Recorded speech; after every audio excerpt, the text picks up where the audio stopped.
Shalom a todos, é um grande prazer estar aqui para mais um vídeo do Meinheim, Centro de Estudos Judaicos de Contagem em Minas Gerais.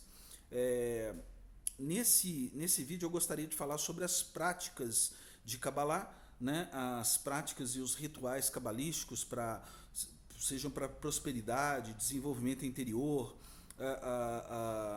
felicidade, para dissolver energias negativas, tá? E gostaria de dizer também que todas essas práticas são tiradas de dentro da Torá, de dentro do Tanar, tá? E de dentro da literatura judaica, toda a literatura judaica, do Sefer Yetzirah, Sefer Abai, Sefer Haziel Amala, o Zohar, o Talmud, tá? É tudo tirado das nossas fontes, né? E as pessoas hoje elas não entendem porque existe uma romanização, uma cristianização, uma ocidentalização cristianizada dos ensinos e até mesmo desses livros que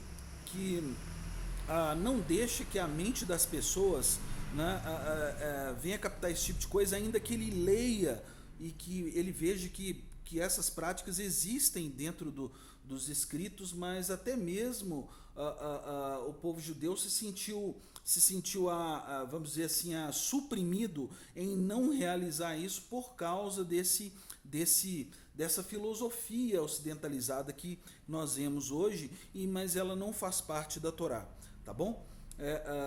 Então, assim, quero citar algumas práticas dessas, umas duas ou três, tá?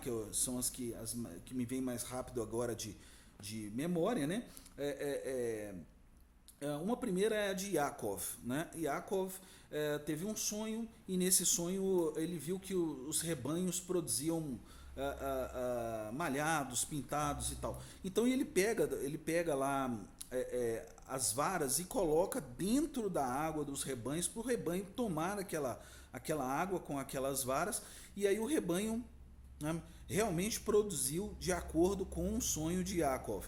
Então, assim, a pergunta é: de onde Yaakov tirou esse ritual? De onde sai esse ritual? Né? Então, isso a gente encontra na Torá, tá? É completamente explicado dentro do nosso curso, né?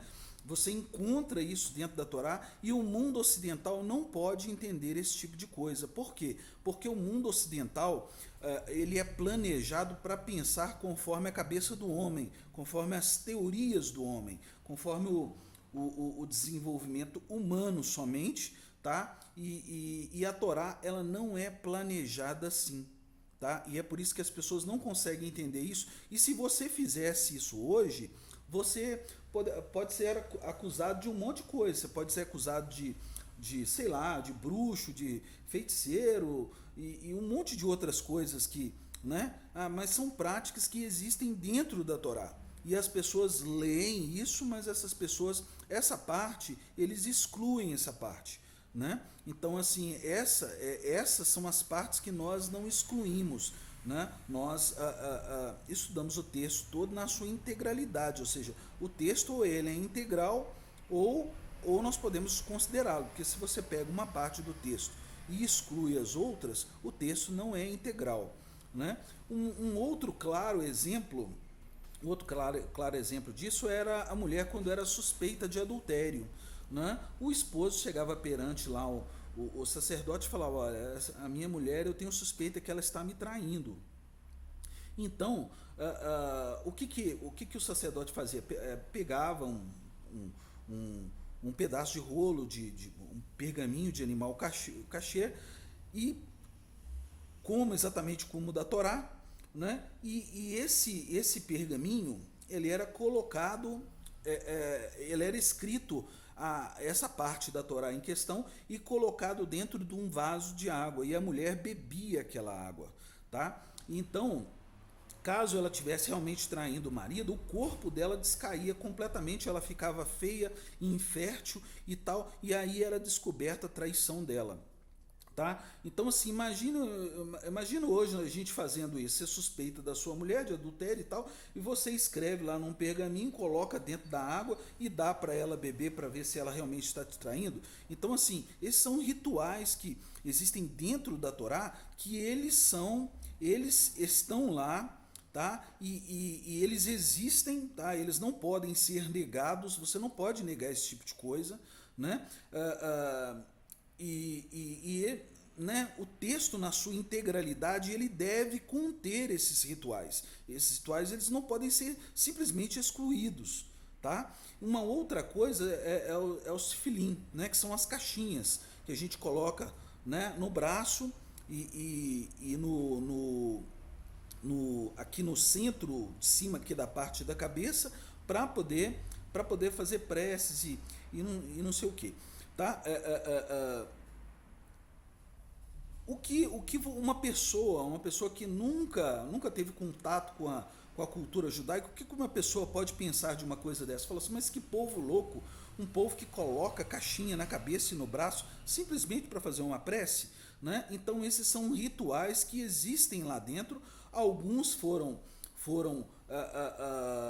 alguns foram mantidos, mas os outros foram excluídos, tá? E também, por exemplo, os fios, né? O tzitzit, os fios. O que acontece?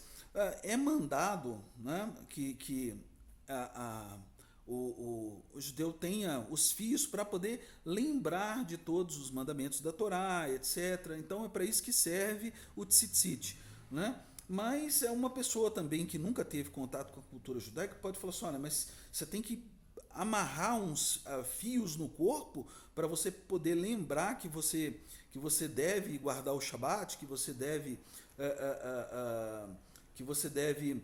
amar a Deus ou seja, realmente uma coisa sem sentido. Eu poderia, sem sentido aparente, dentro da mente ocidental humana, né, da mente do homem sem conhecimento da cultura judaica, né? Se eu te mandasse, por exemplo, amarrar um pedaço de ferro no corpo, né, um fio lá no corpo, sei lá, de ferro, de eletricidade. Não, isso aqui é para simplesmente você lembrar que você tem que passar na loteria e pagar aquela conta ali, tá? Ou você tem que pagar aquele débito assim e tal, né? Então as pessoas não entenderiam esse tipo de coisa, tá? Então alguns desses rituais eles continuaram, mas outros eles estão na Torá, mas eles não são praticados na sua integralidade, entende? Então porque o mundo ocidental nunca vai entender esse tipo de coisa, né? O mundo romanizado, cristianizado não entende esse tipo de coisa e não adianta a gente tentar explicar, né? Por quê? Porque essas pessoas, através das filosofias delas, né? As filosofias que eles criaram, eles excluem, né, esses ritos e essas práticas que existem dentro da Torá, tá? Então, assim, isso que é Kabbalah prática, é isso que é lidado, é isso que é ensinado no curso de Kabbalah prática, né? E isso são fontes que vêm direto da Torá, vêm direto do Zohar, vêm direto do Sefer Yetzirah, vêm direto do Talmud, vêm direto do Sefer Abair, do Sefer Raziel Amala, vem direto de todos esses livros que fazem a estrutura do pensamento religioso judaico. Tá bom? Então, assim, por que nós não excluímos esse tipo de coisa? Por que nós não excluímos esses ritos? Nós não excluímos por quê? Porque nós analisamos o texto e praticamos o texto na sua integralidade. Tá? Nós entendemos o texto na sua integralidade, na sua totalidade. Né? Nós não subtraímos palavras da Torá, nós não retiramos palavras da Torá simplesmente para colocar o nosso pensamento ocidental, as nossas filosofias, tá bom? Então, explicando para você o que é Kabbalah prática, então é isso, né? Shalom, um grande abraço a todos, né? Peço que se inscrevam no curso e E você vai ter muito o que aprender nesse curso, tá bom? E a gente vai ter muito o que aprender, né? Ensinando mais e mais, tá bom? Um abraço, shalom, tchau.